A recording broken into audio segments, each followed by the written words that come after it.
go ahead and tell everybody why we're here, and then y'all can fire away. Well, welcome to this informal chat. It's looking a whole lot more formal than I envisioned, but I wanted to take an opportunity to really accomplish two things. Number one, I wanted to provide some clarification to some of the information that I've seen regarding our budget cuts and other processes that we're going through in the Little Rock School District. Some things I've seen on various news media outlets and some things that I printed. I just wanted to bring some clarification to. And I wanted to utilize the media by asking you if you had questions or needed additional information about anything that I'm going to share, to provide you an opportunity to ask those questions so that we can make sure that the information that is out there is accurate. And so those were my two goals for arranging this. Number one, I want to say, and I've said this repeatedly since we started this process back in October, that I am let me back up. It is not any superintendent's dream to sit in this role, in this position, 2 years in, to be faced with making such tough decisions. And so anytime you're making decisions that impacts people's employment, it impacts their livelihood, it is something that is very serious. I don't take it lightly. I do know that for many individuals, employment provides them a means to live, and so none of these decisions that we're making as a school district, or any decisions that I'm recommending to our board to approve, is being done lightly. Like, I understand the grave nature of a lot of these decisions.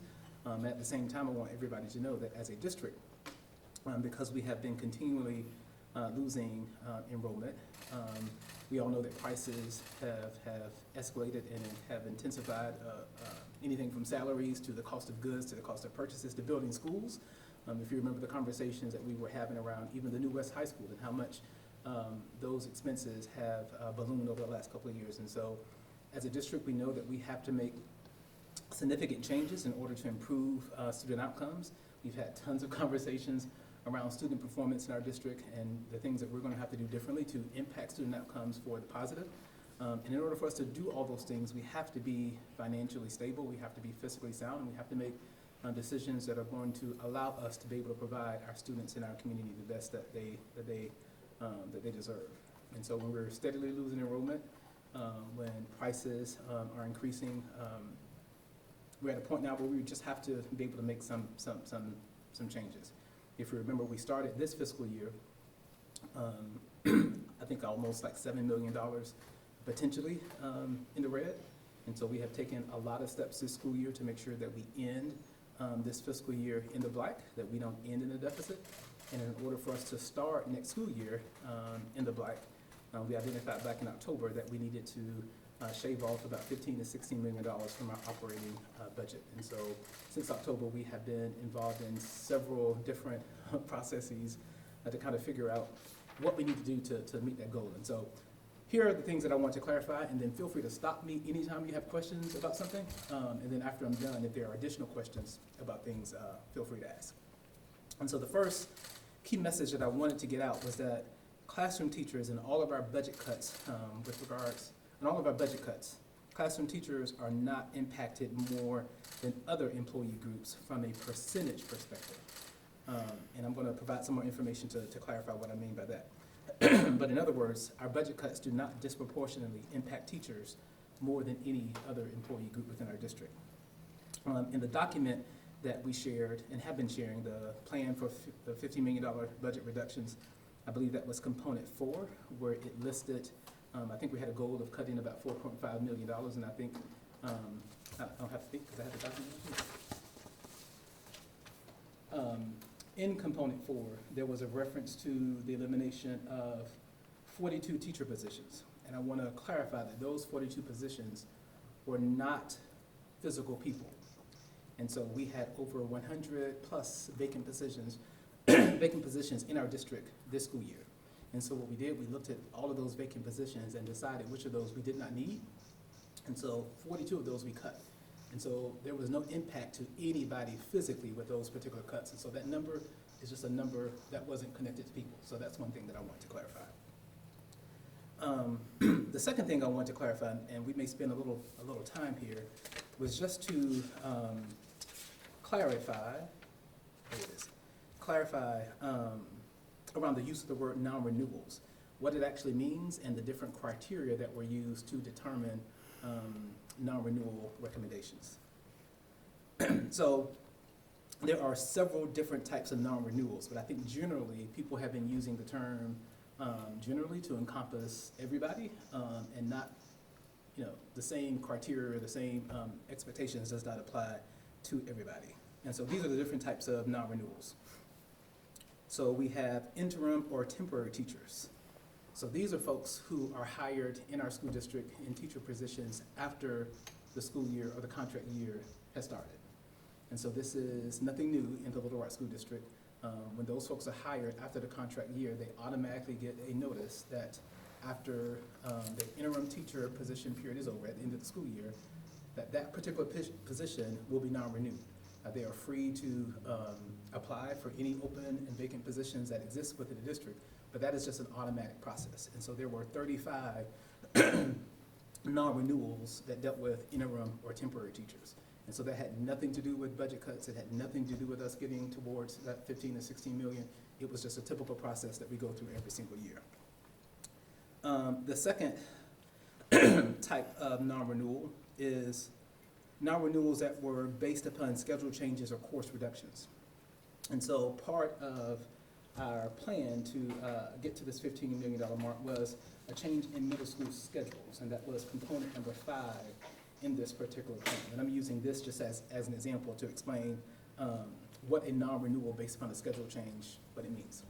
And so here we have 21 teachers who were non-renewed because of a schedule change or a change in course reductions. Of those 21, 20 of them came from middle schools and were a direct result of the middle school schedule change that the board approved several months ago. Now, this particular middle school change was not done necessarily for budget reasons. We looked at student outcomes in our middle schools and had some conversations around middle school and high school schedules were the same. And so when kids, they had an A and a B day, they would have a different set of courses on A day and a different set of courses on B day. And in middle school, when you're only having English or math or any of your core content areas on an every other day basis, we felt that it was negatively impacting our students' ability to grasp all of the content that they needed to acquire in the school year. And so the board, upon our recommendation, allowed us to move from a 4x4 AB block to a 6-period AB hybrid schedule. And so without getting into all the weeds, what that basically means is now students will have ELA, English, math, and science courses every single day. And the other courses, social studies and all of their electives would occur on an AB rotation.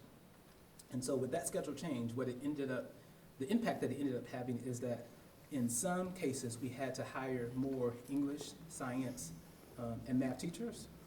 But on the flip side, our social studies teachers, PE teachers, and other elective teacher positions, there was a drastic number of positions that were no longer needed because of that schedule change, which resulted in 20 middle school teachers getting non-renewal notices.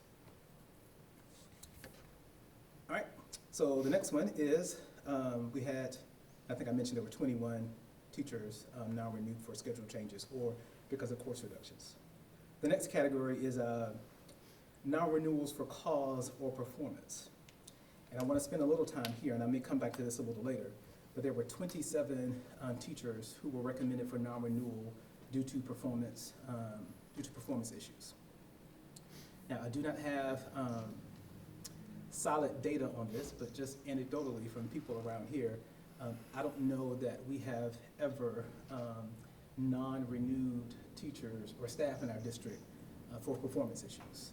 And so this is a huge shift and a huge change that I'll come back to later. But I just wanted to make note that this is something new for us. But these 27 reductions for cause or for performance, again, had nothing to do with budget cuts. Absolutely nothing to do with budget cuts. It's just It's just what it is, non-renewal for performance issues. Should I save a question on that one for later? Go ahead. Okay, so obviously, this is that Learns is what created the opportunity to do this. So had these 27, had Learns not been in effect, like if this was this time last year, what would have happened to these 27 teachers? So actually, I don't know that anything different would have happened. It's just that we haven't exercised, I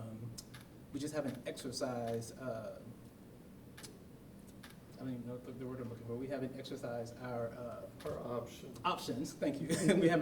We've never exercised our option to be able to non-renew for performance issues. Now, you do have to provide documentation. You do have to have things in place in order to do so. And without getting off track, Learns by itself may say that we don't necessarily have to give teachers a reason for non-renewal, but based upon the AG opinion that we received, there are other state statutes or other state laws that does provide anybody due process. And let's just say there was no state provision that provided staff members any type of due process. We know that there are federal laws that do. And so had we been sued by anybody and it got to the federal courts, we still need to show that we are providing employees due process. So to answer your question, they would have had due process anyway. It's just that we just never exercised this option before in the past. I have a quick question about this. So just to clarify, when you're saying performance issues, this is performance, the teacher's performance in the classroom, or is this performance like how the students performed on standardized testing? No, this is the teacher's performance, individual performance. Okay. Yeah, not connected to student outcomes at all. All right. And then the next one, there aren't any teachers in this category, but for budget staff realignment, of course for budget reasons, most of these reductions were at the district staff level, but that's another type of non-renewal. And then we had non-renewals for program changes, but again, this did not impact any teachers, so I'm really not going to spend a whole lot of time there. There's only 2 people in that particular category. And then ETPs, or emergency teacher permits. We had 42 teachers who received non-renewals due to an emergency teaching permit. Again, these 42 had absolutely nothing to do with budget cuts. It is a normal process that we go through as a school district. And so if you're a teacher on an emergency teaching permit, it means that you have not satisfied all of the requirements necessary to get your full license. And so there may be, and it's different for each individual depending upon where they are in the process. But in order to, don't quote me, I know you have a certain number of years to be able to fully meet the licensure requirement. But every single year, you have to show progress towards meeting that full licensure requirement. And so if we have teachers in our district who are on a ETP who have not shown the progress and or their time period has run out for them to meet the full requirements for the licensure, they get non-renewals. And so that, again, equated to the 42. And so as you can see, out of all the different non-renewal categories that I just mentioned, only 2 of them are related to finance or budget reasons. And those are the schedule changes, course reductions, and then the last category that I missed was the 45 teachers who received non-renewal notices due to school closures. And so, we closed West, Cloverdale, and forgetting what, Baseline. Cloverdale and Baseline were closed to populate the new Lacey. And so right now, there are 45 teachers in those schools who have not secured a position for the upcoming school year. And so when you look at the number of teachers who are now renewed for budget or finance reasons, it is only 66. Only 66 teachers. The other non-renewals, again, are, have something to do with other things that have nothing to do with the budget cuts. And so when you look at those 66 teachers, and you divide that by the number of teachers in our district, right now that is at 4%. So right now that is 4% of the total teacher force in our school district that has been impacted by non-renewals that are budget related. But put a pin in that. That is today. Because we have as of today, we have 99.5 teacher vacancies for the upcoming school year in our district. So that number is going to drastically go down as those teachers find employment with other vacancies in other places within our district. So our ultimate goal is to get that 66 down to at least 30, which I have every full faith and confidence that we will be able to do so. And 30 is at the high mark. I suspect that it will get even lower than 30. But even at 30, that will only equate to 2% of our entire teaching force who were impacted by non-renewals. Again, that is related to budget cuts. Okay, so to clarify, Mhm. the number of teachers who lost their job due to budget concerns, and not because they were not doing a good job, just solely because of that, was 66. Correct. And there will be 99.5 openings in the district. As of today. As of today. As of today. And you're hoping that at least 30 of the 66 will fit into some of those. At minimum. I believe it's gonna be more than that, but I'm just Okay. playing it safe. Okay, so bottom line, just budget cut wise, 66, but probably. At least half of that will find positions elsewhere in the district, Great. if not all of them. And, okay. And how many admin or? Yep. So when you look at the number of district cuts we did at the district level, it was 4%. And if you look on, we're going to provide all this to you in a pretty fashion, but if you look on the document that's already publicly available, you can see that that's the 17 positions out of about 441. So it's 4% at the district level. And then we had another little category that was school-based staff, and these are non-teachers, but principals, instructional lead teachers, and anybody else who is working in schools that is not a teacher, and they're at 3.2%. And so by the time we're done with all of this, the impact to teachers will be far less than the impact to district office staff and to other school-based staff who aren't teachers. I just really want to make sure that that message gets out loud and clear, that teachers are not disproportionately impacted by these budget cuts. I already did that. So another thing that I heard was that secretary, custodians, and paraprofessionals were also being cut. And again, I think that misinformation resulted from, again, this component 4, where it lists 16 classified positions that were cut. But just like those 42 teachers, we had maybe, I'm going to make up a number, let's just say 80-something classified vacancies. And of those 80-something vacancies, we cut 16. People were not in those positions, so there was no impact to actually people. Right now, we have, as of today, we have 8 secretary vacancies, 11.5 custodial vacancies, and 61.67 paraprofessional vacancies. And so any secretary, custodian, or paraprofessional who is cut from a school because of closure or some other type of non-renewal that's not performance-based, there is more than enough positions for those folks to find and ultimately find employment. And so I'm not overly concerned about folks in that particular category. And then the last thing that I want to talk about is there were two, and I mentioned one of these already, but there were 2 aspects of this whole process that I think caused the most trepidation and consternation amongst internal staff and even externally within our community. And that was, number 1, non-renewals for performance.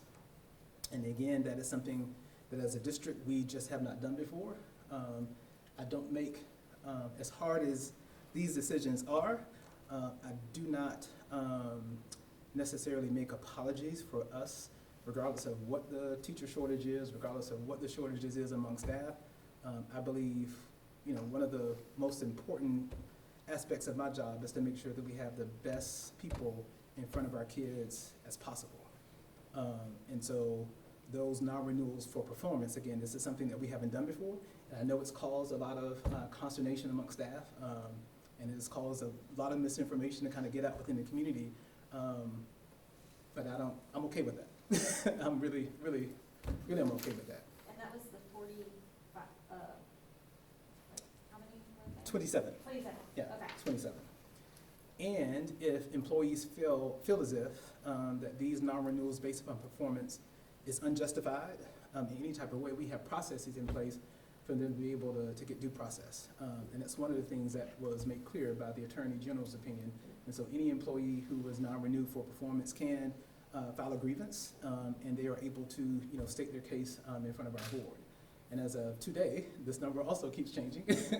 But as of today, I think we have about 29 grievance requests that have been made by employees. Now, all of those may not actually make it to hearings, and I'll give you some examples. There may be, one thing that we require when folks want to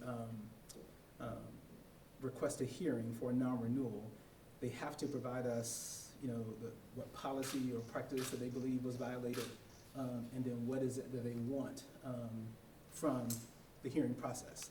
And in some cases, what individuals have wanted was to, sometimes they just want to be sure that a non-renewal from one school or one place of employment within the district does not preclude them from being able to get a job somewhere else. And so in some cases, we know that sometimes it just may not be a good fit. Every school environment, every office environment may not be a good fit for everybody. And so in those cases, we were able to make sure that those individuals not only knew that they were eligible to apply elsewhere, we've helped them secure interviews at other places, and some of them have found other jobs. And so sometimes we're able to work through some of the grievances without actually getting to an actual hearing. But we'll be having them all month, all of the month of June, because we have to complete all of these hearings before the fiscal year ends, which is June 30th.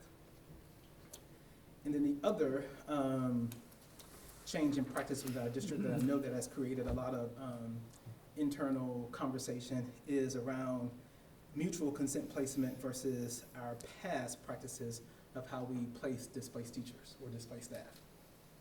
So in the past, when we had school closures or displacements for whatever reason,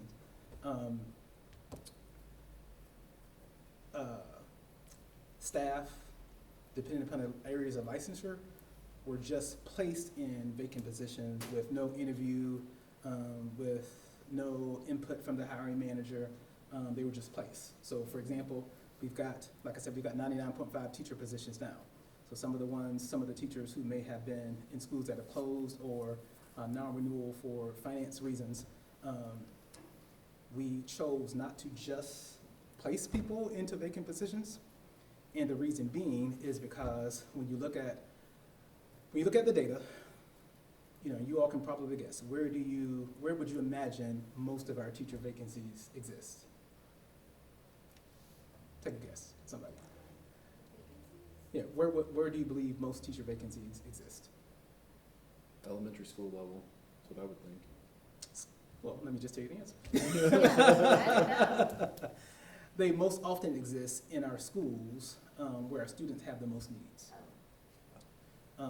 So you're really going to find a lot of teacher vacancies at Roberts or at schools that I can't think of. Yes. You're not gonna find them there? You're not going to find a lot of teacher vacancies in those places. You find your most vacancies in what we have now called our priority schools. And so what happened, and this is not to say, let me clarify this too, because I don't want this getting out there as well. Just because you are displaced or non-renewed does not mean that you are not an effective teacher or an effective employee.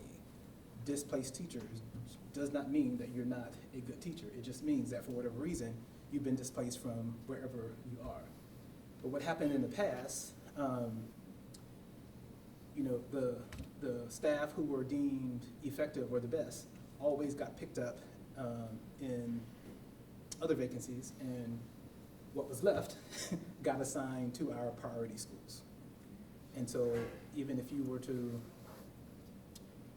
there's tons of data, local data, state data, and national data, where you will see, and this is not an indication always, but you're going to find the most emergency, teachers with emergency licenses, temporary licenses, your interim teachers, you're going to find a higher concentration of those individuals in your highest poverty schools with your greatest needs. And so that is a practice even if it costs me my job, I am okay with losing this job because I just refuse to continue that practice of just putting people in roles or in jobs, especially when it's going to negatively or can negatively impact our schools that need the best staff. And so instead of instead of doing or abiding by our displaced procedures of the past, we are now using what we are calling a mutual consent placement, which means that a person has to actually interview for an open vacant position and be chosen by whomever the hiring manager is. So again, that has caused a lot of internal issues within our district, rightly so, and I mean, I think it's understandable. But again, I don't make apologies for wanting to ensure that we get the best people possible, especially in our priority schools. So has that caused some confusion, just with teachers thinking that they don't have a job? Like, I feel like maybe teachers were maybe in some instances confused, and when they were displaced or whatever, they thought, oh, I'm completely displaced, because they thought they would just be reassigned. Did that happen? Some folks probably thought that because that's the way that we've done things. I think that's, I've heard that. Yeah, in November, and I don't know if everyone paid attention or really understood what was happening, but we actually created a new mutually, I forgot what we called it, but it was a document that we discussed in our work session. We communicated it to principals, and we actually went out to the schools, especially the schools who were closing, and had meetings with them about this particular process. So I know we did it at West, at Cloverdale, at Baseline, and even MLK. Even though MLK isn't closing, it is switching over to a new magnet program. And so we did have conversations with staff about these processes, but again, just like with anything new, So I'm sure there was a lot of confusion, and even now I know I've had some conversations with some individuals at one school in particular who chose not to apply to Lacey because the principal and the administrative team at Lacey had a very rigorous interview process in order to land the job at that particular school. And so, having conversations with them, a couple of days ago, they were still operating under the impression that, at the end of the day, we're just going to place people in a vacancy. So they're going to choose not to go through the interview process because they just, really believe that they were going to be placed into a role. And so that just goes to show that despite our best efforts to communicate these new practices, it still didn't sink in. And I think it will take time too, because again, these are practices that have been in place in our district. I can't put a specific number on it, but it's been institutionalized in terms of this is the way we do things. And so I know with new processes and new procedures, it will take some time for everybody to kind of get on the same page. So for example, at Cloverdale, if you've been a teacher at Cloverdale's closing, so now you have to, through this mutual Consent. process, you have to go interview at a place that has a job opening, and both the hirer, is that the principal, and the teacher would have to agree that, this will work. Correct. But otherwise, that teacher might need to go and interview at another school. Correct. So does that teacher have a guarantee of a job at bottom line? No. Okay. No, there's no guarantee. Okay. But again, when you look at the number of vacancies we have and plus the number of folks who may have been displaced for whatever reason, there is room for us to mutually find a place for folks. As long as I can tell you one problem that I know we're having is around PE. We have a overabundance of folks with just PE license and not enough positions for those. And so that's an area that I know will kind of be hard to place. Dr. Wright, can you briefly just explain what the distinction is between the PE and the other roles, so for the benefit of folks here? Sure. Say it one more time. Explain the difference in when you have just a PE teacher and the roles that are not there, so they have an understanding. You mean in terms of coaching, what we talked about? Okay, yeah. So I was trying to avoid that because I didn't want additional questions. But several years ago, we moved to tying coaching contracts with teacher contracts. And so if you were hired as the assistant basketball coach at Parkview, you may have been the biology teacher, but you coached part-time and your contracts were together. We've had several years where people may have decided they don't want to coach anymore. And instead of us abiding by the practice that we started separating coaching contracts from teacher contracts. And so now we have more coaching vacancies in our schools than we have positions to actually hire teachers who, coaches are teachers, number one. I mean, all coaches are teachers. And in the past and currently, their coaching contracts and teacher contracts are supposed to be tied together. Well, without repeating myself, we've got into some practices over the years to where we've separated them. And again, I'll just use this as an example. At a high school, you may have 5 or 6 coaching needs, whether it's a head coach or assistant coach for various sports. But you may only have 1 or 2 teacher vacancies that you can hire someone to teach and to coach in. And so that's why she made the comment about the PE teachers, because every time we get a PE vacancy, we're using it regardless of where it is. If it's elementary, middle, or high, we're using it to hire coaches for some of the coaching needs that we have. And so if you're just a PE teacher without an interest in coaching, it would be very, very hard for us to probably find a role for you.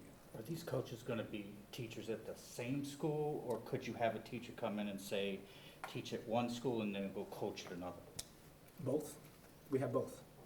And even in some of our, I know we have a PE vacancy at one of our elementary schools now. You know, I've got several high schools who are clamoring to put one of their coaches in that role, so that at least they'll have a teaching job and they can coach at their particular school. So yes, both. The misunderstandings that it seems that the teachers have on what is allowed and what's not allowed, from just what you've just now said, what are the misunderstandings and how did they arrive at teachers having those misunderstandings about their job security or being rehired somewhere else?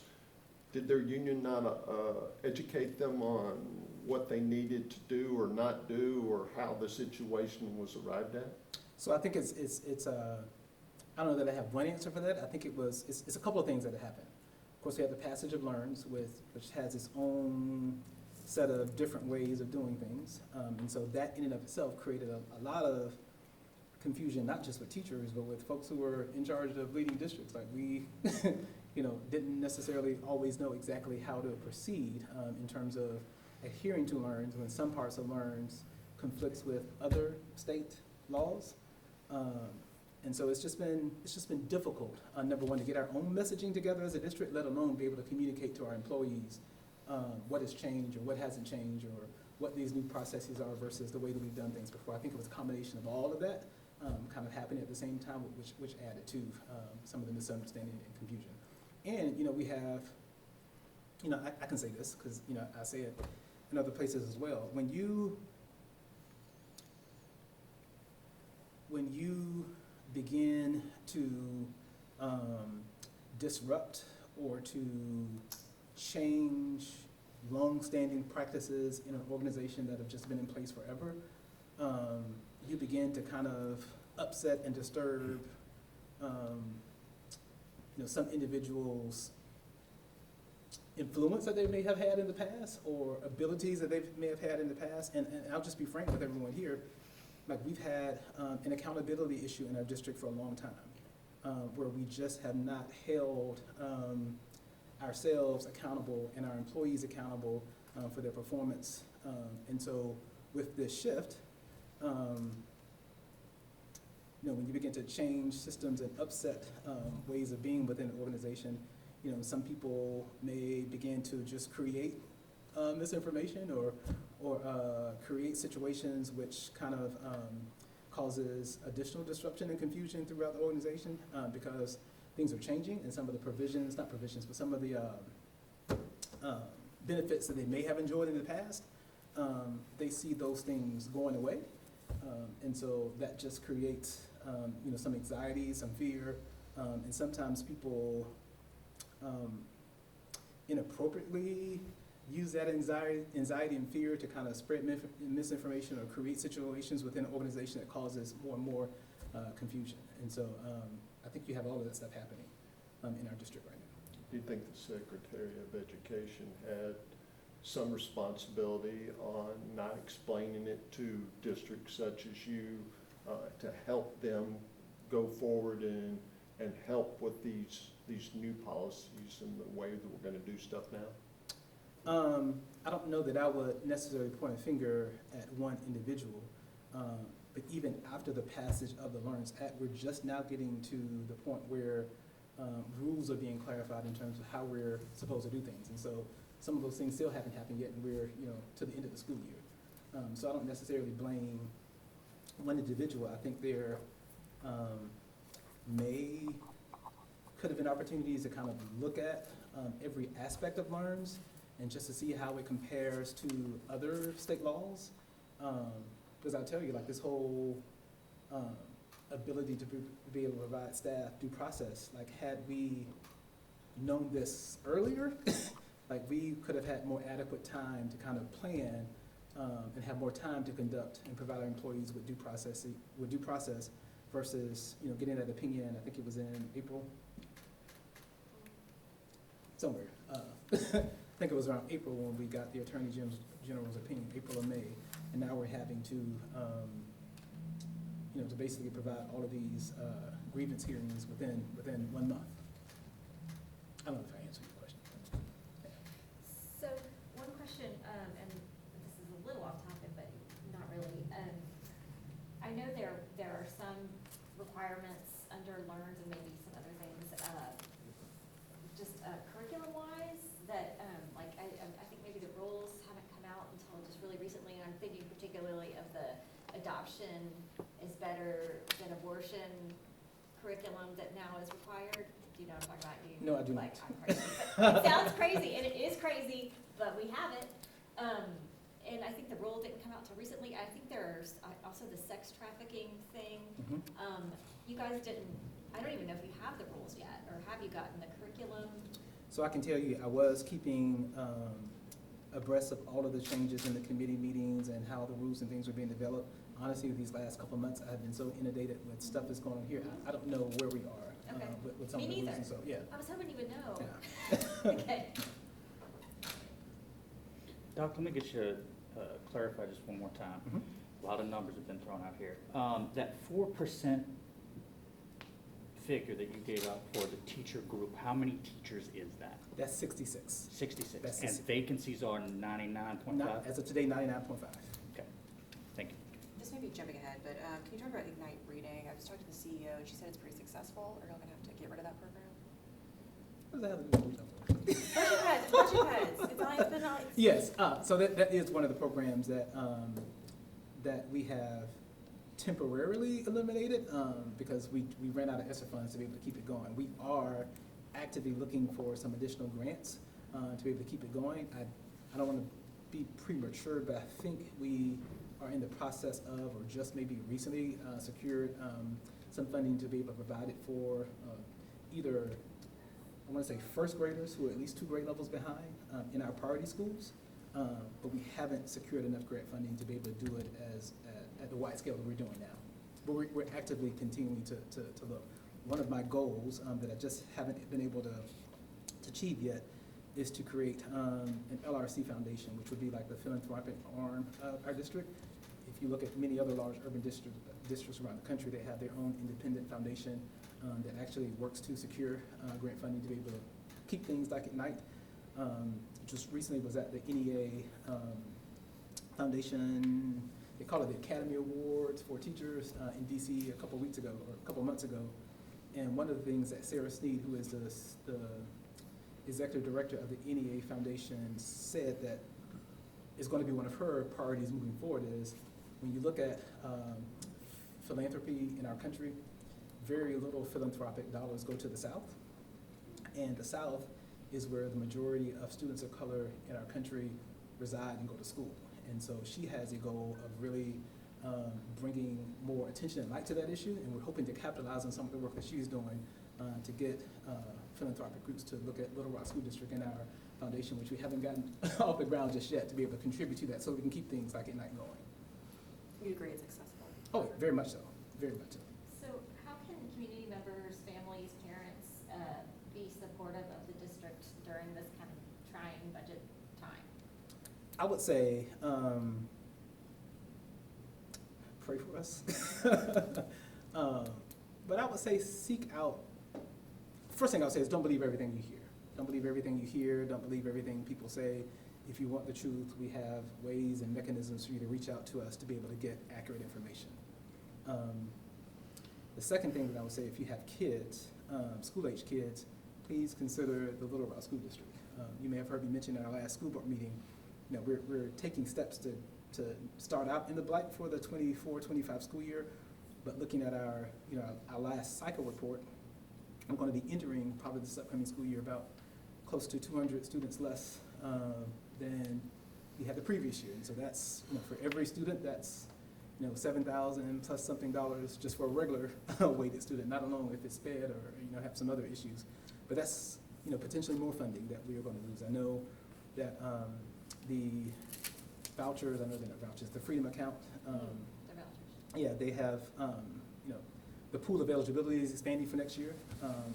I've lost track on where we are now, but I do know that more families could potentially take advantage of those, which will siphon more students away from our district, which will mean less funding. And so we may be here this time next year talking about, you know, having to cut another $4 to $5 million. And so, Going back to those numbers and things, and you talked about the non-renewals for lack of performance and the emergency permit teachers. Mhm. I mean, they're not directly tied to the budget cuts, but, I mean, are you filling those positions that have been, won't that help the district's bottom financial line to lose those positions, or will you go ahead and fill those? I would say yes and no. It hurts us, and because again, let me clarify, just because you're on an emergency teacher permit, it does not mean that you're not a good teacher. Yeah. And so sometimes, and even some of our interim teachers who are hired after the school year begins, they're good folks. Yeah. And so it will hurt us if we lose them. And some of them get, you know, some of them may get a little anxious and not want to wait until things kind of smooth out and we're able to find mutual consent placements, and they may go and find jobs elsewhere. And so it does hurt us because we're always going to have, I hope this isn't true, but, you know, every year when you look at our data, we always have teacher vacancies that go unfilled. And so anytime we lose anybody who is good, who has the capacity to be an effective teacher, it hurts us. So, I mean, can we count those positions that those positions are part of the budget savings or not? I guess you're saying they need to be filled, that they will be filled by somebody. I would say, yes, it could help us in terms of budget savings, but if it's a position that's actually needed to serve kids and we can't fund it, it's hurting us. Okay. Yeah. So really, it's the 66 Yeah, positions yeah. that we're primarily Yeah. dealing with. Mhm. And some of those ETPs, between now and, you know, next couple of months, they may fulfill what they need to fulfill, and we may be able to keep them. And I know a lot of times principals will hold onto them and won't interview for a role that an emergency temporary certified person is in hopes that they're going to get what they need by the first day of school before they will actually even go out and you know, try to fill it. So bottom line is they are not part of the $15 to $16 million. They are not. in cuts. Not at all. Okay. All right, can we wrap up? Anybody else have anything?